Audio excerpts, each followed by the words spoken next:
I am Madison Timmons. I'm Chris Susi. And we're paranormal specialists who live in the most haunted city on earth, Savannah, Georgia. Every day is Halloween in our line of work, so join us as we spin true tales of haunts, murders, and disturbing Savannah history.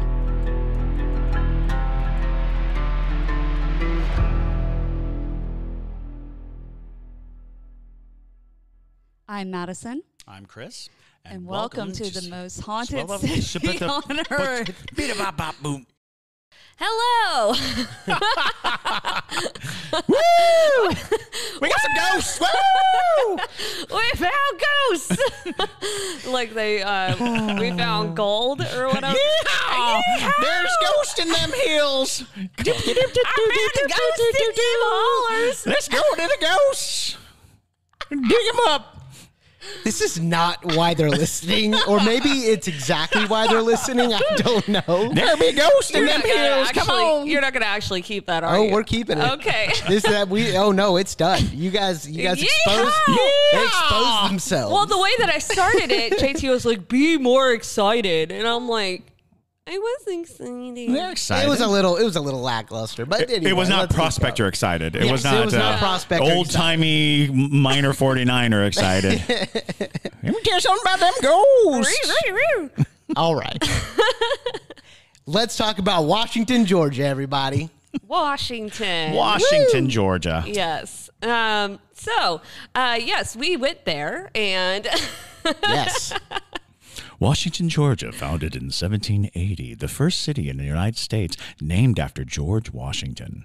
You sound like the beginning of an audiobook. Honestly, that was like lit. Like I was like, oh my god, how long is he gonna go here? Yeah. What else do you know? We know so much about Washington because when we went to Washington, Georgia, we were given not only a grand tour, but we were also sat down with the foremost historian of the city. Yes. We were treated very well in Washington, and basically.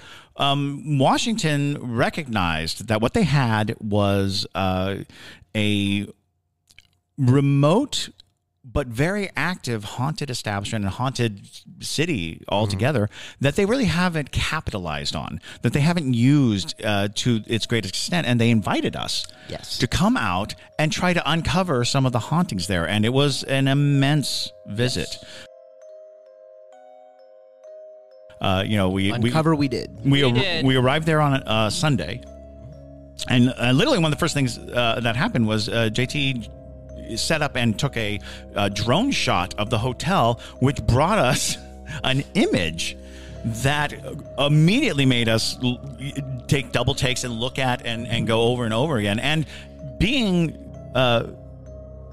ghost experiencers, ghosts. We're trying to get away from ghost hunt and call it ghost hunter. We're storytellers. We're storytellers, and we also, sometimes look for ghosts. Right, ghost investigators, paranormal investigators. Being that we've done this for a long time, we have looked at a lot of pictures, and so even looking at this picture, it's like instantly in your mind, you're like, yes, I understand that there's reflections, there's lights, there's there's trees somewhere nearby, there's all the glass itself might be a little wavy. There's all kinds of reasons, but just about everybody who looks at this picture sees at least 4 faces. And things. And, one thing that jumped out the moment I saw it, it kind of looked like almost a caricaturish skull, a pumpkin skull. Yes. It was very prominent. And then once you get past that, there's a very clear, like, little girl's face, and then there's something that kind of looks like a wiener dog. And so you have a little demon in the bottom and then left. this little demon or haggish, just twisted face. And that was like first thing. That was the first thing. Like first thing. We weren't even unpacked. I don't think I even arrived. You weren't even there yet. I hadn't even gotten there. I was coming in from Atlanta, and so the drone footage told us right away, oh, you're in for it. Yeah, the drone that we have shoots 48 megapixels, so very, very, very sharp images. You can zoom in and still get some pretty sharp stuff. And when I first looked at this, I was like, I wanted to put it on social media, mainly Facebook, because we're getting a lot of engagement at the time on Facebook, but we only put it on IG because people are nicer there. The reason... yeah, Facebook be nicer, seriously. No, Facebook is really mean. But basically... it didn't look real to me. Right. It looked like manipulated images. And I didn't want people thinking that I'm over here doing that because I don't. We do have that, all ever. had the experience of having a photo that when we present it, people are the very first thing they say is, "Oh, well, that's photoshopped. Oh, you photoshopped that it's in." not. It's like, no, it's not photoshopped, and that's one of the great frustrations of having a piece of evidence is there is that that great quote, which is, for those who believe, no evidence is necessary. For those who don't, no evidence would suffice. Ooh. And that's truth. That is so true. You can put a very compelling piece of evidence in front of somebody who has already made up their mind of what is and what isn't, and they immediately know how to debunk it in their mind.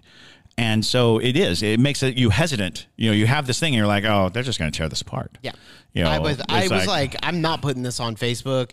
Well, we're going to make a TikTok out of it, but I'm also, going to include probably a shot of the raw file just in the TikTok, a raw file with the zoom in, so people see that it hasn't been exported yet. Yeah. Because it looks a little fake, but it also looks like something. Well, Yeah. and we It were really does. even investigating at that point. We No, were literally just getting B-roll. Well, yeah, we had been there for maybe 10 minutes, y'all. Like literally nothing. Like I was just in there taking, our stuff out, and JT's like, "Oh, I'll just go get the drone footage while we're setting up." I have to get the drone. If it's a beautiful day, I have to get the drone footage because I'm so terrified that it's going to be rainy. Right. The clouds will come in, or something. The clouds will come in, and then I won't be able to get that drone shot, and I'll regret my life. So yeah, that's like.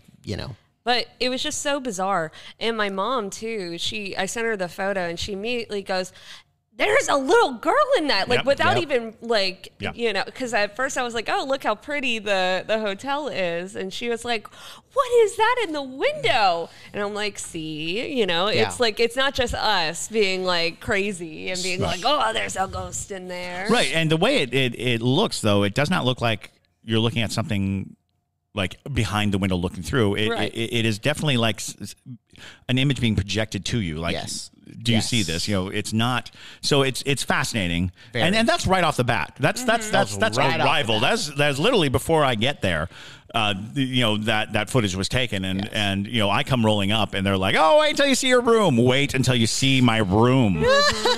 You're staying in the most haunted room in the hotel. Great, by myself." Yes, let me tell you what they did. The town of Washington, Georgia, invited us, and it was just, they have been nothing but just amazing. And absolutely wonderful. Yeah, they literally everyone welcomed us the moment we got there, like everybody in the town, and it was awesome.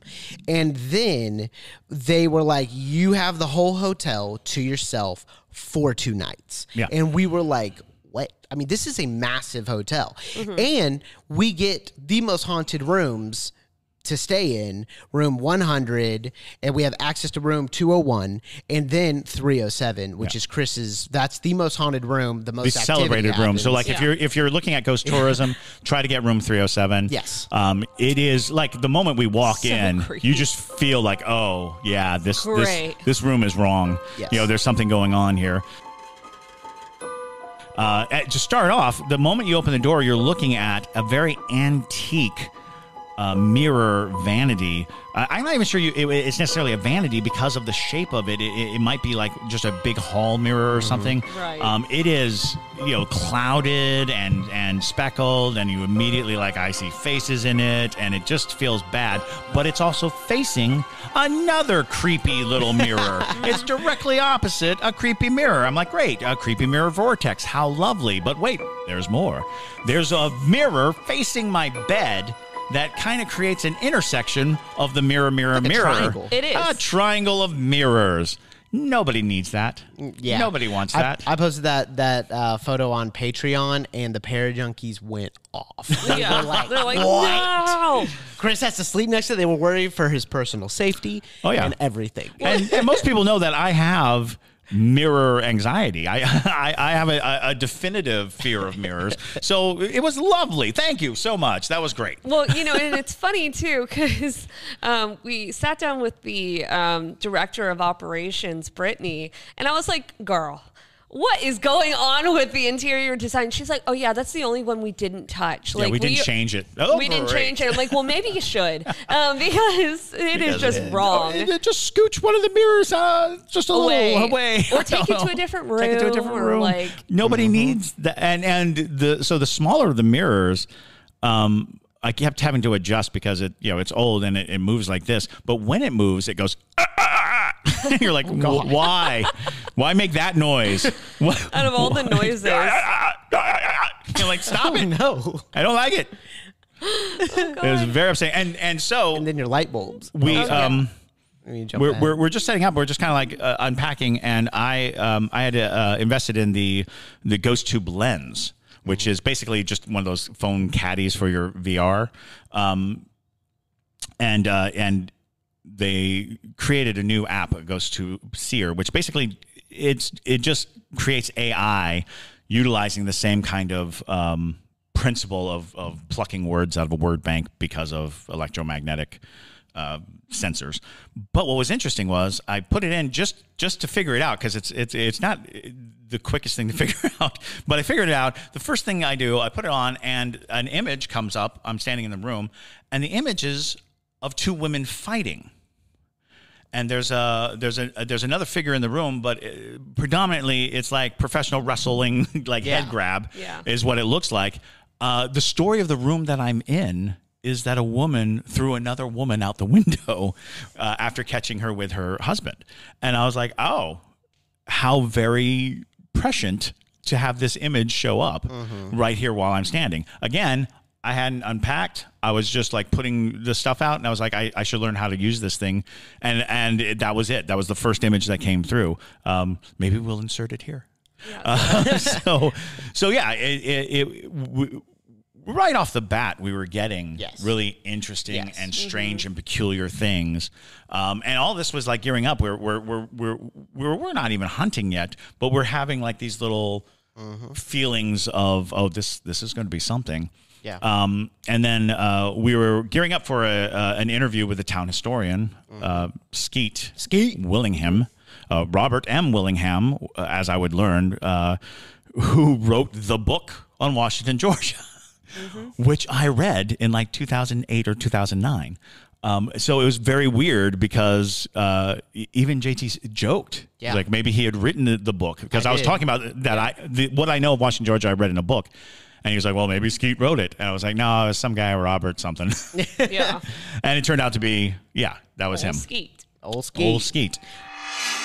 And today we are in historic Washington, Georgia, which is incredibly haunted, y'all. We had no idea until we got here. I mean, we heard the rumors that it was super haunted, but we literally got here and weird stuff immediately started happening. So the rumors are true if you've heard them. But we are actually here in the middle of Town Square with Mr. Skeet, who is a local historian, and he's going to be telling us all about the history of Washington, Georgia, and Wilkes County in general. So, Mr. Skeet, would you like to introduce yourself? Okay, I am Skeet Willingham, Robert M. Willingham, Jr., if we want to be formal about it, which I never do. So, I am sort of the local historian, I suppose, and have written a number of books on Washington and the area. I've read one of your books.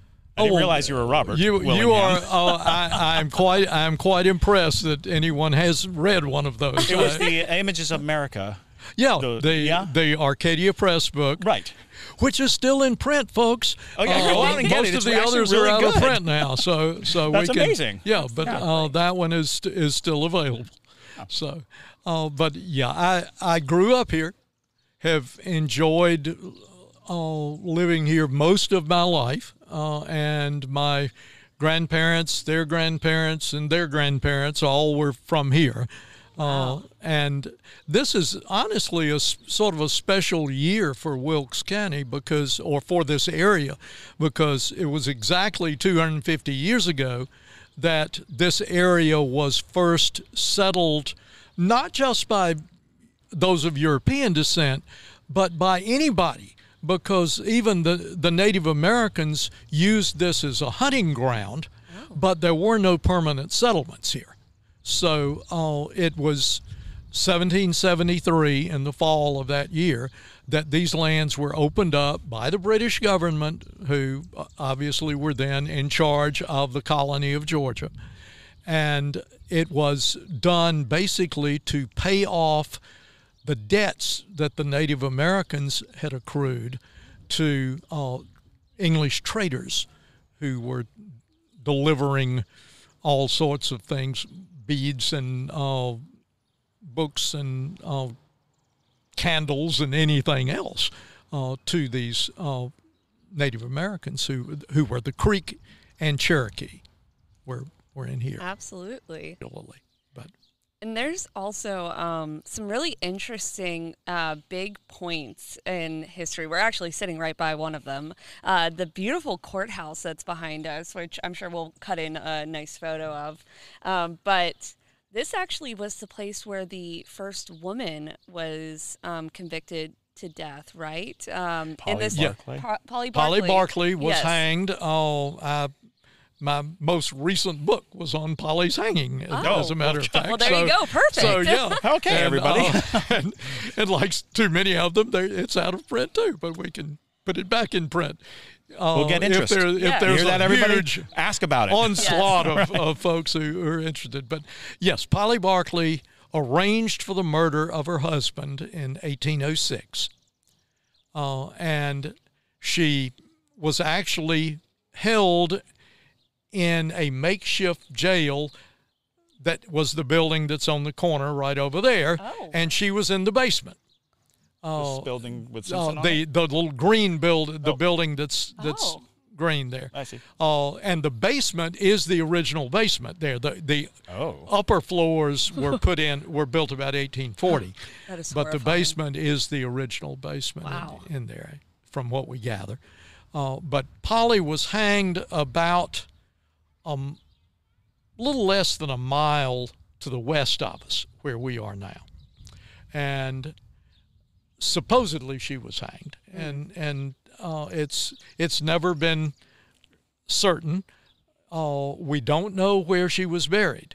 If tradition holds, she was probably buried not necessarily under the Fitzpatrick Hotel, but certainly in the backyard of the Fitzpatrick, because that was the city graveyard.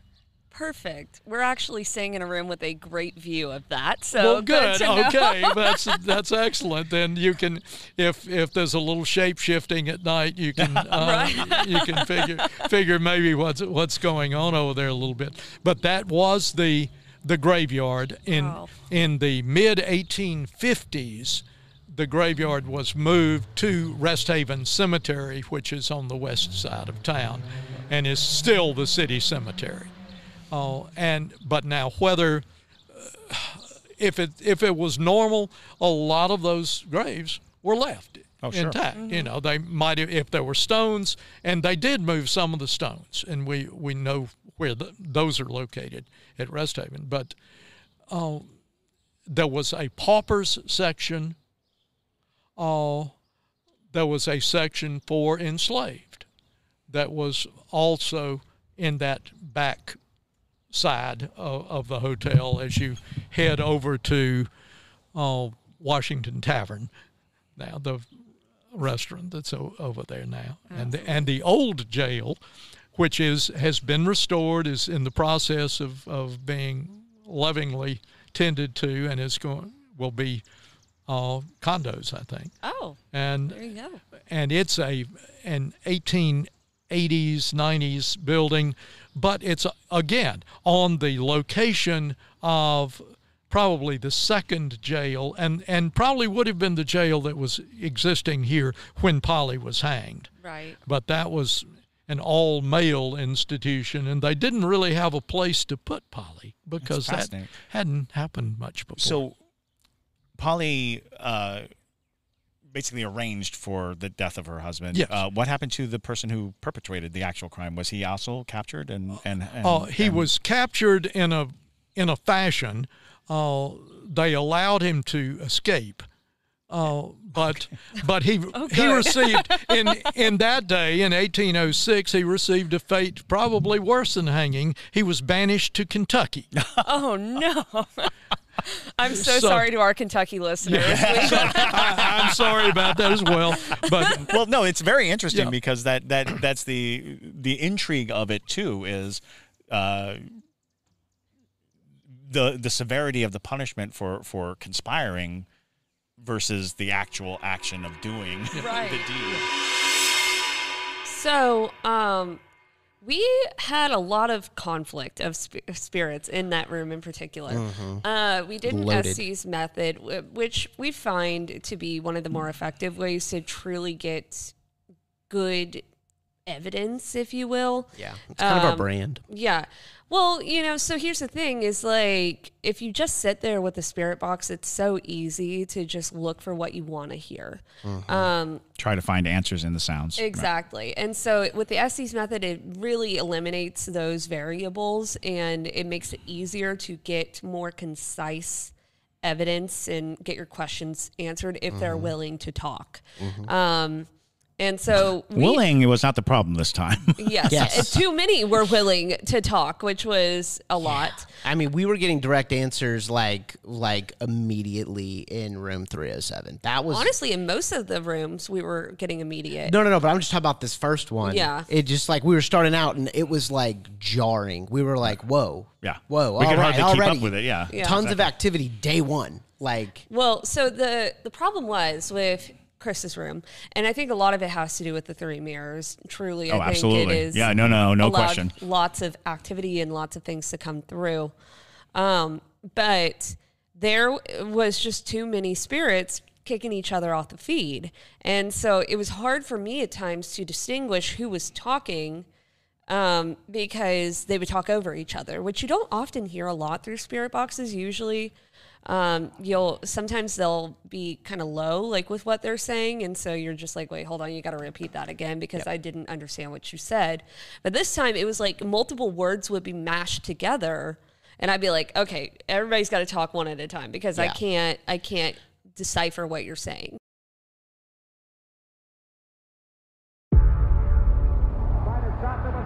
Before history is written, it's played. Before it's frozen in time, it's fought one shift at a time. Before it's etched in silver, it's carved in ice. What happens next will last forever. The Stanley Cup Final on ABC and ESPN Plus begins Saturday. Can anybody hear us? Is anybody here? Is there anybody in this room that would want to talk to us? Friends. All right. How many of you are there in the room with us? 6. Okay. Can any of the 6 spirits tell me their names? We'd love to meet you. We'd absolutely love to know who you are. Elizabeth. And just for our listeners who don't know what the Estes method is, maybe they're not para-junkies or maybe they're just brand new listeners, we all just real quick just give like a quick explanation of what the Estes method is and what it entails. So the Estes method is basically isolating the person who is listening to the spirit box so that they cannot hear or see any kind of stimuli that might influence what they're hearing on the spirit box. It was developed in Estes Park primarily for use at the Stanley Hotel, but it actually is a wonderful way to eliminate the part of the mind that searches for an answer to a question. Because if you hear the question or if you know what the question is, you automatically start combing for the sounds that might sound like the answer. But instead, now we're asking questions, and these answers are popping up organically in the purview of the person listening. Now, it is not easy to decipher a lot of it because if you're if you've ever listened to the spirit box very carefully, there's a lot of mumble jumble. There's a lot of spikes, and there's a lot of weird things that come through. And that's when having someone who is more on the medium side, a little more on the psychic side, your most sensitive person on your team should be the one to actually sit with the equipment, because they are going to have that extra edge of figuring out what is, just random radio fodder and what is a spirit trying to come through. Not only do they need to, in my opinion, not only do they need to be sensitive, but they also need to be trustworthy. And that's where Madison comes in, because she could be saying whatever she wants, really. That's fair. Yeah. But we all know Madison is just not like that. And we're all very authentic. We keep the show authentic. But that is also something that, you need. And so when those... I trust my wife is not doing that at all. And so when I'm asking, what's your name? And she immediately says Elizabeth, that junk is crazy. And that's another thing, is the closer the connection to the question asker and the person answering is probably the best thing. So if you have a married couple, if you have siblings, or if you have people who are really closely connected, that might deliver more direct answers and responses. So I think JT and Madison make this great team, because they are linked together, and then when they are separated by sensory deprivation, there's still the connection. Yes. So it definitely helps when you start to realize that there are components that are not technical. Because the technical aspect of it all is machinery. It's the individuals, and we talk about that a lot. Like, you can hand a camera around, and only one person is going to get an image because the spirit is showing themselves to a specific person.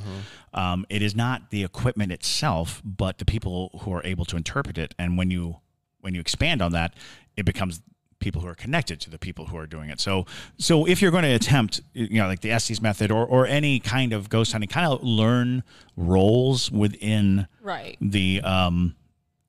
within the team, so that you're like, well, you seem to be the most sensitive, and you are the closest connected to the most sensitive. And, that way you are not wasting time trying to rotate all of these things, because that is a temptation to be like, oh, well, now you do it. Oh, well, now you do it. And well, now you do it. Not everybody has the same strengths. So, play to your strengths, know who the strongest person is in their roles, and then utilize that. Right. And I think part of the reason why it helps that I am literally a walking antenna, it feels like, is True. Because an ability that I have that we don't often talk about on the show is that I'm also clairaudient, which means that I hear spirits. It's not as strong as my clairvoyance, but it is there. And so sometimes with the Estes method, even though I am only here, sometimes when they mumble or they're not being as punchy with their words, I can understand what's happening because I can hear it in my head. I can hear what words trying to come through because I start to pick up on their voices. I start to pick up on who's talking, things like that, which helps. And then I'm also able to communicate with them in that way because I will literally in my head be like, while we're doing, I'm like, y'all got to talk louder or you got to, like, I can't understand you. You have to be more clear, That's why you're so special to the show. Thanks, y'all. No, seriously. Thank you. Yeah, no, it's true.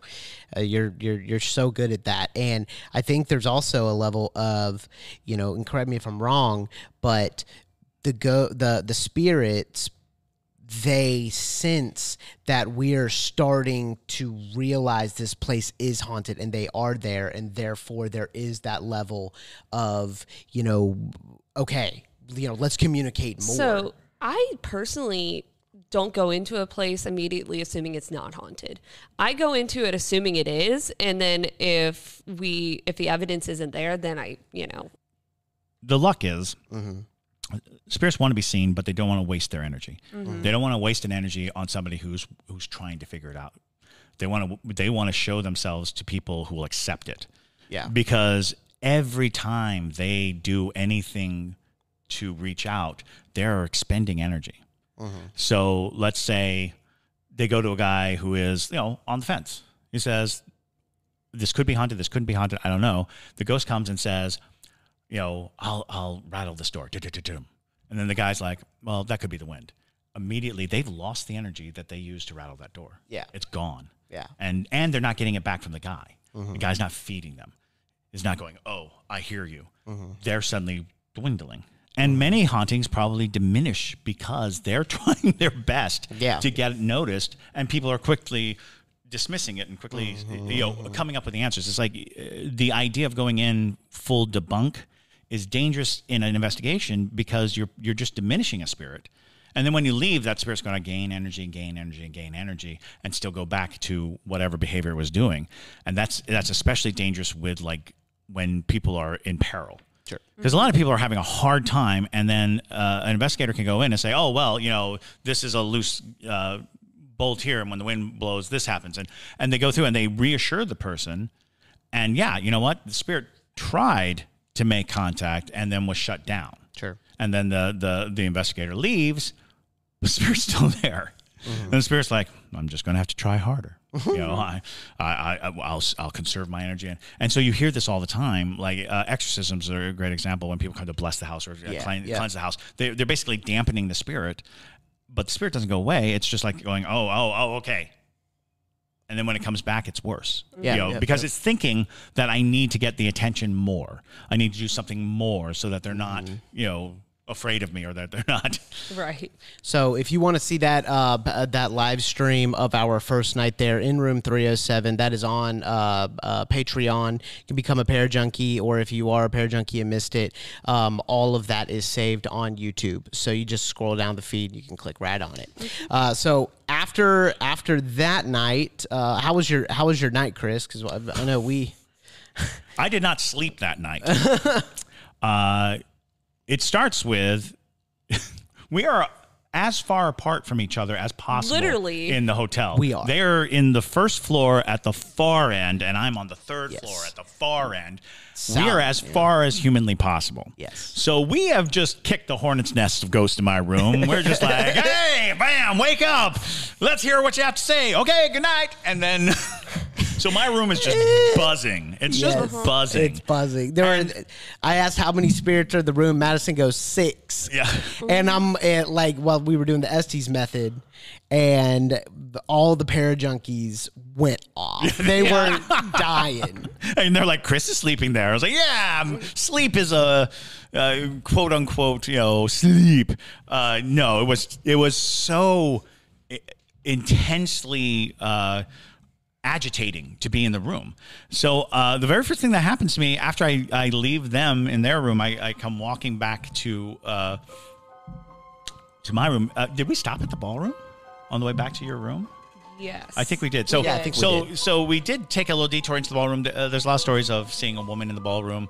We go into the ballroom. The ballroom was very oppressive feeling. Like the threshold of the door, it felt like the difference between going into a room, going from an air conditioning to non-air conditioning. It was that definite. You felt like this wall of, something happened.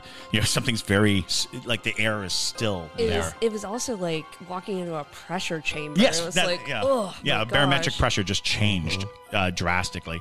And they had 2 mirrors facing each other. Yes, and they did. It was very bizarre, but one of the mirrors had this little blemish on it, and we'll explain what the blemish is later. Had a little blemish on it, which kind of alleviated the energy, because it was like, well, there's something wrong with that mirror, And I couldn't see I didn't know anything, but I was on the other side of the room going, there's something wrong with that mirror. Yeah, I just know it from sensation. And I'm not sensitive. I should put that on the table. I am hypervigilant. Yes. Which means I am paranoid. I'm really scared of things. So I sense when things are out of whack, not in a supernatural way, but in a okay. Should I get my sword? Do I need my sword? I should get my sword. Which he had in his car. Which I had several in my car. I dropped them off in their room on 100 first floor. And then I trek through the big empty, not even staff, no staff. Staff was there. Just me. And I think I grabbed an apple and pineapple juice from the little continental breakfast place. And I'm walking, and if you've ever been in a very large empty building, there's this sensation, this feeling that you're just like being followed. When I was up on the second floor, I really felt like I was being like pestered, you know, like there's a sensation that there was forces behind me, and the classic is don't turn around to look at them, because I think that's what they want. You know, they're like coming up behind me so that they'll turn around, and mostly I think they want me to turn around just so they could laugh at me. They'll be like, I gotcha. But I was like, no, don't do. So I get up to my room, I open the door, and as I'm opening the door, as the door passes the plane where the mirror is, I swear I see a woman standing in front of that mirror, that creepy mirror. And it takes me, you know, it jolts me just enough, but there's nothing there. And I'm like, okay, Chris, you know, play it cool. You're all right. Just walk in with your apple. It's no big deal. So I get ready for bed. I lie down in bed, and, you know, I have a little lamp on by the bed. I turn the lamp off. I lie down, and I swear I feel like there's just a crowd of people standing around the bed. Just like all around the bed. And I can't see very well because I need glasses to see. So I'm like shadowy, weird, warped, strange, mirror, no, God. Turn the light back on. So now I'm lying with my little lamp on, and I'm thinking, yeah, okay, this isn't too bad. I'll just, you know, night light, try to sleep. No, I need to get up. I need to turn on every light in the room. Overhead lights, big lights, track lighting. Went into the bathroom, turned the bathroom light on. I'm like, all right, this is more like it. And every time I would get to like almost sleep, I'd get the sensation that there was somebody watching me. So I turn and I look. All right.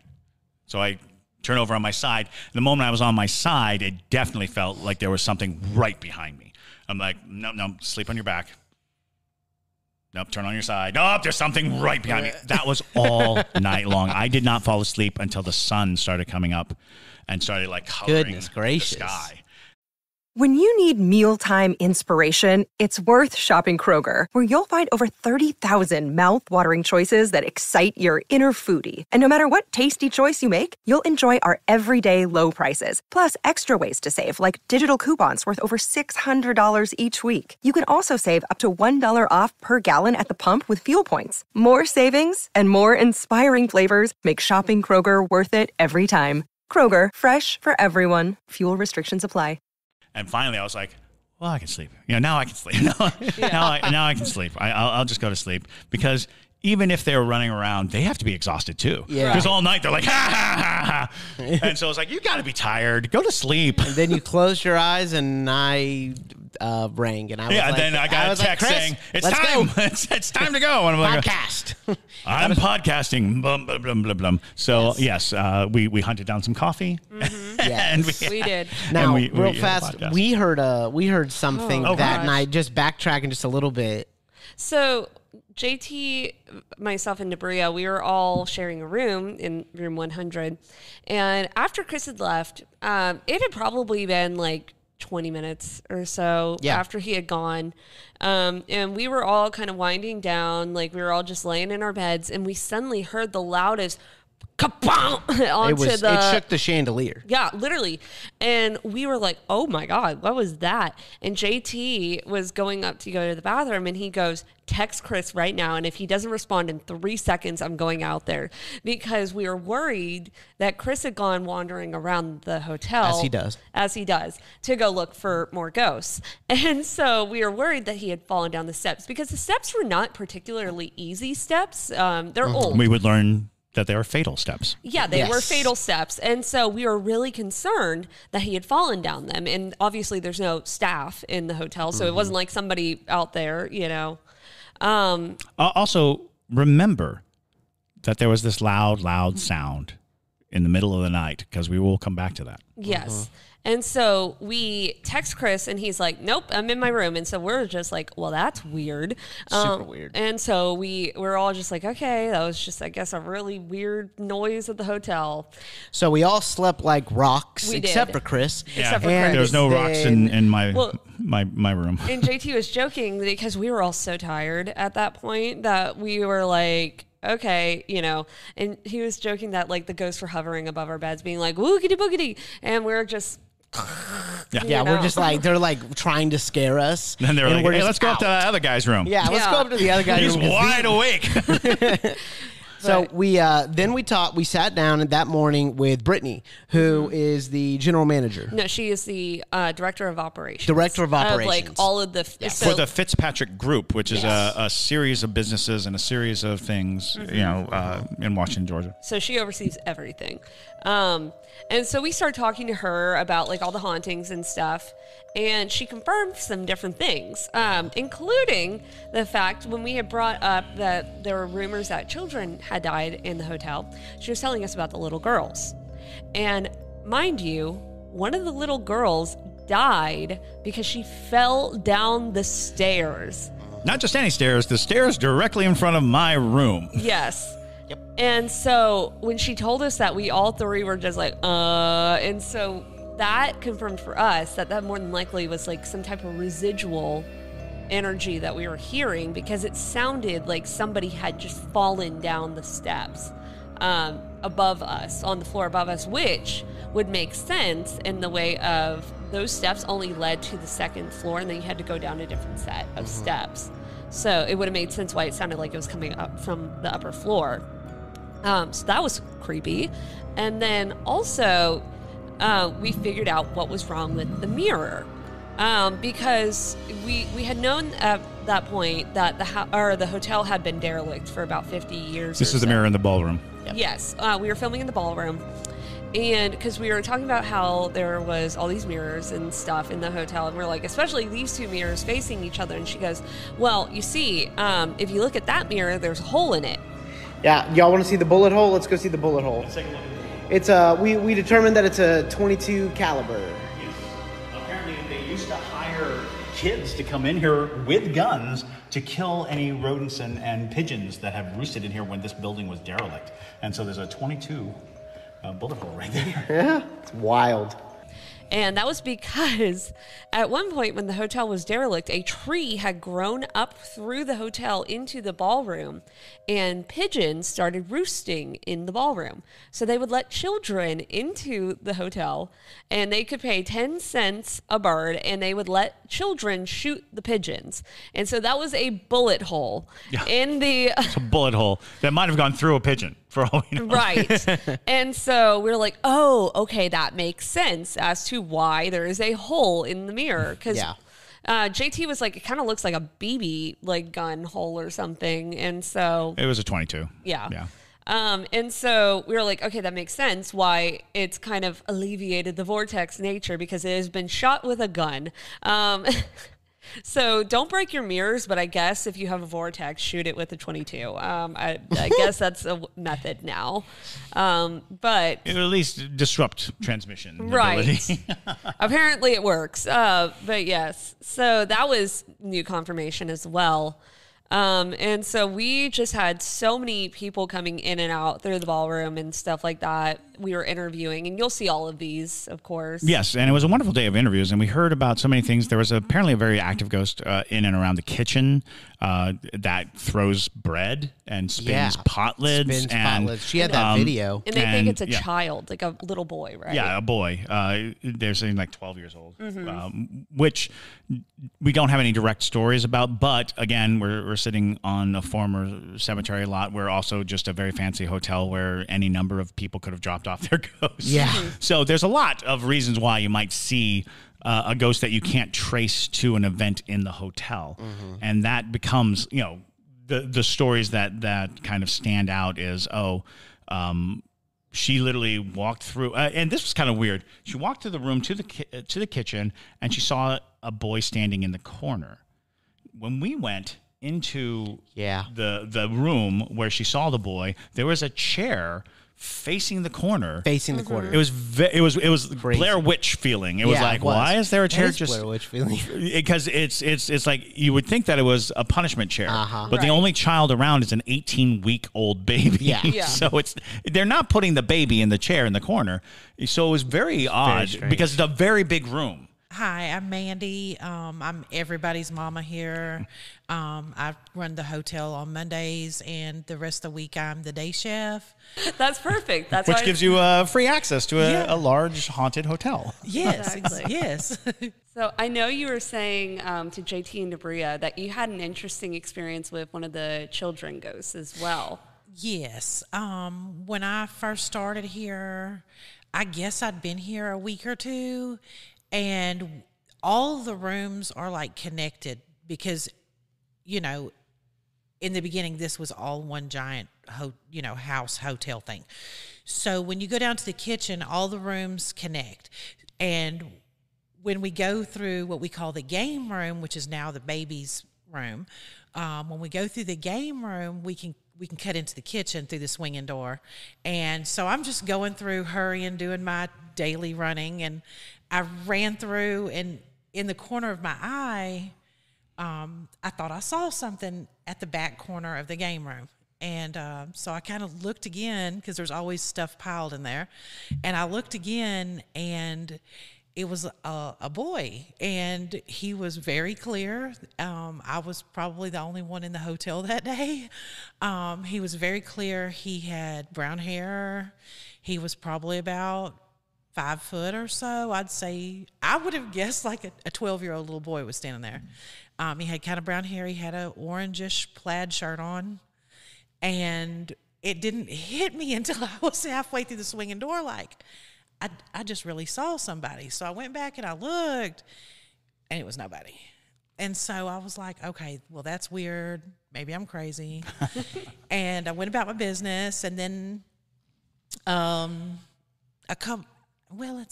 few months after I'd started here, one of the girls that worked up in the hotel started working with me in the kitchen as my prep chef. And it was her first day. She said, are you scared of like paranormal? Do you get into like weird stuff? And I'm like, what do you got? What are you trying to tell me? And she said, don't be alarmed, but there is someone watching us in this swinging door. It's got a glass in it. She's like, somebody's looking at us. And I was really busy, and I said, it's probably just my boy. Don't worry about him. And went about my business. But she swore he stood there and watched us. And she described him, and I was like, yeah, it's just the boy. It's okay. Yeah, and that's the thing with children ghosts especially. They love to just observe a lot of times. And, I mean, you see that a lot with many spirits. But, children especially, they're so curious. And they're also not afraid of a lot of stuff. So this is true. It's interesting how at home it was that you immediately just accepted. Right. Like, that's there. That's just not my first go round in this town. Well, there you go. So I'm just kind of like, right. Well, then let's speak of your first go around in this town. Actually, my first go round in Wilkes County with a ghost. We had just moved to Georgia from Texas. Me and my husband, we were real young. We had just got married. We moved here, and we rented this little house out in what we call Sandtown, which it's Wilkes County, but it's like between Meadville and Washington. Okay. And we rented this little house, and the first night we moved in there, it was kind of creepy, but it was a new place, and I was a kid, technically. We moved in, and as soon as we started carrying boxes in, like lights went flashing and stuff, and I thought, no big deal. It's an old house. Before too long, I started having somebody change the radio stations on me. I mean, you could hear it down the dial, and just if you got in the shower, you just got this overwhelming feeling like soap and hurry, just hurry up, get out of here, It was real freaky, and my husband just thought I was nuts. And my sister-in-law, who would stay with me a lot, did not think I was nuts because she witnessed a bunch of it. And so the final thing that I dealt with as I was moving out, the radio station kept turning, doors would slam. It was just, I never saw anything, but it was enough to make you feel weird in there. And I don't live far from there now. And sometimes when I drive by there, you get this weird, like, come visit me feeling. Oh. And so, this doesn't bother me at all, being in this hotel. I actually like it. And if the ghost would come visit me more, I'd be okay, because they don't seem to be doing any harm. Sure. So, well, what are some other experiences that you had in the hotel? Now in here, it was funny because I went home. This was actually a couple weeks ago. I went home and I told my daughter, because she, works opposite shift from me. And I was like, Rebecca, I just looked up and bread went flying across the kitchen. And she was like, it didn't just fall open. And I was like, no, like 2 slices flew from my shelf over in front of my flat top. It just, and she said, that's interesting. She said, because she said the day me and Camry were in there working, we weren't sure what was going on. And Camry is the one that saw the ghost in the window. A whole loaf of bread got thrown at them from the top shelf clear past the flat top. And I mean, it's a good distance. It didn't just, it would have just fallen, but it flew. And that's happened to Rebecca a couple times. And it happened to me one time. Sometimes, now the light flickering in there, that's just, our light is messed up, but we like to joke and say it's him. But that really has nothing to do with that. But it's just, you never know what you're going to get in there kind of thing. I was in there working one day. I'm not even going to lie. I had the fan going, a little fan on my table. I was prepping, so I'm running back and forth grabbing pans and grabbing lids. And I just grabbed a metal lid and stuck it on the table and put a little sticker on it, a label, so I can get ready. And it just starts spinning, and it was spinning like fast. And before I thought about it, I'm just being a jokester, and I was like, hey, little boy, get out of here. Mama's trying to cook. Go bother somebody else, And I didn't touch the fan. I didn't move. I stayed in the same spot, and the lid just slowly slowed down, and it just stopped. And you can see the fan still blowing my sticker strip, it's still blowing, waving in the wind. And the pan just stopped, like for no reason. That chair should be anywhere except facing the corner. That was a little creepy. It was very creepy. It was, yeah, for sure. And yeah, so we got all sorts of new stories about things. We got confirmation about the little girls. We got confirmation about Miss Fitzpatrick.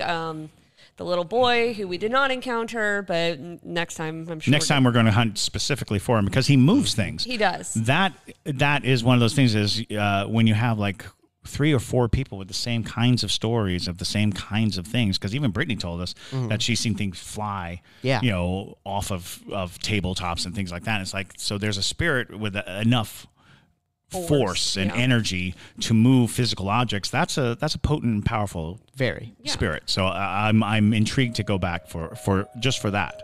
All right, y'all. We hope that you enjoyed part 1 of our Washington, Georgia paranormal investigation. Part 2 will be available this Saturday and will feature interviews with Brittany, the Fitzpatrick's director, and we will also be taking a deep dive into the infamous second night investigation. Stay spooky, y'all.